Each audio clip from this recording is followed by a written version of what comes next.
Okay then. Right, the subject of today is No Hard Feelings, and the subtitle of that is Soul Contracts. Let me explain. The way you view life and the way you view what happens to you is your choice. You can choose to view things any way you like. Now, what you might want to think about is what are the consequences of viewing life in a particular way. So I'll give you an example of a way that I could view my life. I could say, well, in my childhood I had a really hard time. I had a lot of very unpleasant experiences, including sexual abuse and torture. I hate the people that did it. I hate them. I spend my life living in hate. Well, hang on just a moment. No, that's actually not the way I choose to see things, and it's my choice. And that's what it comes down to. Everyone's got a choice about the way they choose to see things, but particularly their own lives, because that's perhaps the most important thing. What's happened to you and how do you see it? What way do you view it? So I'm going to explain to you about soul contracts. Now, before I start, I just want you to know this is probably one of the most controversial films I will ever have made. I am going to upset some people, definitely. I'll piss other people off. I might even make a few people really annoyed by what I'm going to say, and I don't care, and that's absolutely fine, because no hard feelings. What I'm here to do is to give you my view, and that's what it is. It's simply my view, and I'll explain as I go on the reason why I choose to see things the way I do. In shamanism we talk about a soul contract.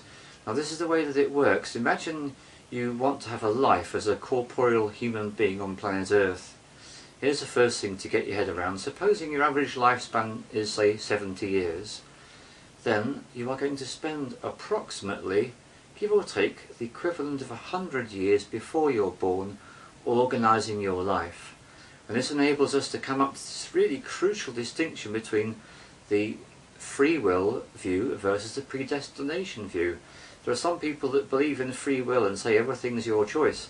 There's other people say no, no, no, it's all predestined. Well, I say it's both. And here's the paradox, because you see that makes no sense logically, but that's where logic falls down. So what I say is this: the shamanic view is free will plus predestination. So this is the way it works. The predestination bit is all the major life landmarks that you have. The free will bit is how you choose to respond to them. So in this 100-year period you spend before you get born, what you do is you work out what happened in the lives you've lived before, and you work out, okay, well, if I'm going to have a life as a corporeal human being on planet Earth, what do I want to learn this time? What do I want to grasp? And of course there's a very special rule to the game of living on this planet. When you are born, the act of giving birth, you get given something. I'm going to talk about it in a metaphorical way. I call it the draft of forgetfulness. The draft of forgetfulness is a drink you get given just before you're born, and guess what it does? Yes, it makes you forget every single life you've ever lived, and all the time you spent in the in-between worlds, all forgotten. So when you get born into this life, you don't remember anything before the beginning of this life as a baby. So that's the way things work. So you get your draft of forgetfulness, and here you are living your life. You don't know what you've arranged, but you spent 100 years or the equivalent arranging it beforehand. So supposing you realise that one of the things you needed to do is to knock off some of that arrogance. Well, one way you could do that is you could have a series of experiences when you were at school where you get bullied and you get taken the piss out of and people give you a really hard time. And maybe just to really make sure things go a bit more juicy still, at the age of 16 you meet someone who becomes your enemy and they give you an even harder time still. When you suddenly realise childhood bullying, don't know, I'm bored, God, this is even worse. And then you get a job and you get a boss over you and he just makes your life hell. Now at this point you might think, my goodness me, what's the point of living? Well, hang on a moment, don't go and commit suicide, that really would be a waste of time. Keep at it, because here's the rub. This is the first thing I'm going to say that, shall I say, a bit controversial.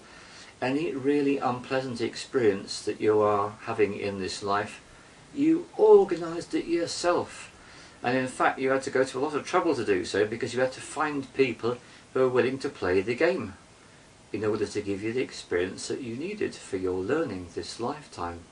So this is the way that it goes. Before you're born, you rush around in the in-between worlds, moving instantaneously from place to place, meeting all the souls, of those that you know are going to get incarnated into physical life around about the same time as you. Some of them might get incarnated earlier, some might get incarnated later, it doesn't matter. The main thing is they're going to be around at the same time as you're a physical being. So who knows what it might be? Well, I'll give you a personal example. At a particular time in my life, I got a job as a state school teacher. And when I was at the interview, my boss-to-be told me these words. He said, "You've got to understand this. If you're going to survive in this school, you've got to be a bastard to the children. That's the only way you can survive."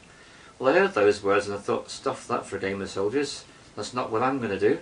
So I started working in the beginning of the school year in September, and 6 months later I turned that man's 20-year philosophy upside down, because I walked into that school determined, regardless of what he said, to love the children and enjoy their company. And after 6 months of doing that, guess what? I was having a whale of a time, and so were the kids. And they were learning very well indeed. Everything was great except for one thing. I had a very, very angry, bitter, resentful boss. So what he did is he proceeded to bully me relentlessly for 3.5 years.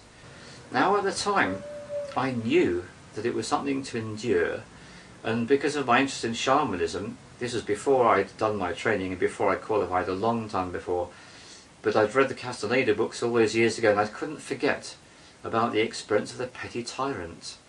Now a petty tyrant is someone that a shaman can actually deliberately choose to invoke into their lives. And I've read about this. If a shaman really wants to develop, what they do is they find someone to tyrannize them, ideally for a few years, give them hell, make their life an absolute misery. And the reason why they do this is because what they're doing is they're developing tenacity, developing the will to withstand anything.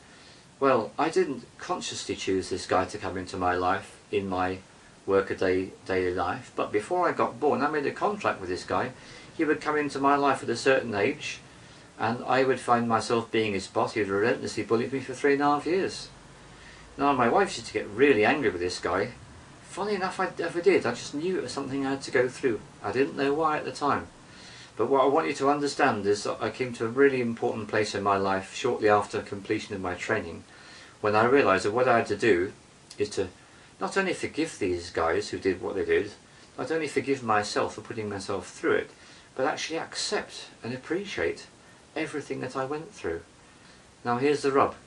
I could choose that. I could choose to hate these people for the rest of my life.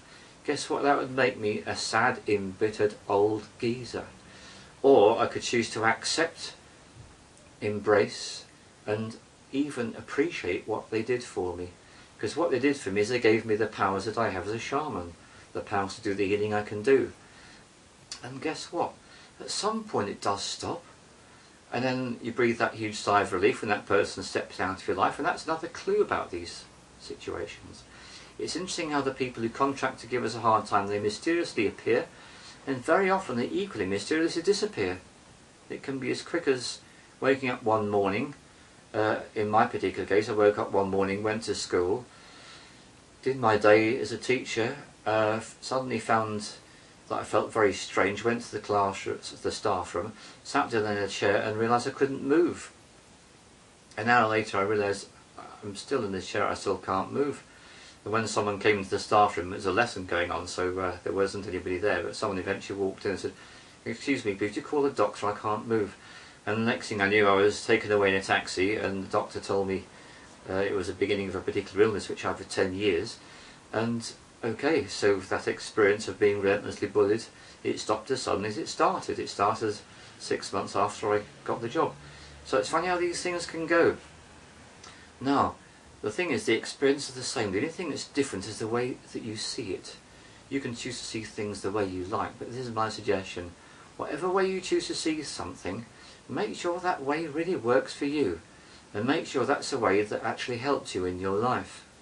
And if you find a way, that's the way to go for. No hard feelings. Cheers.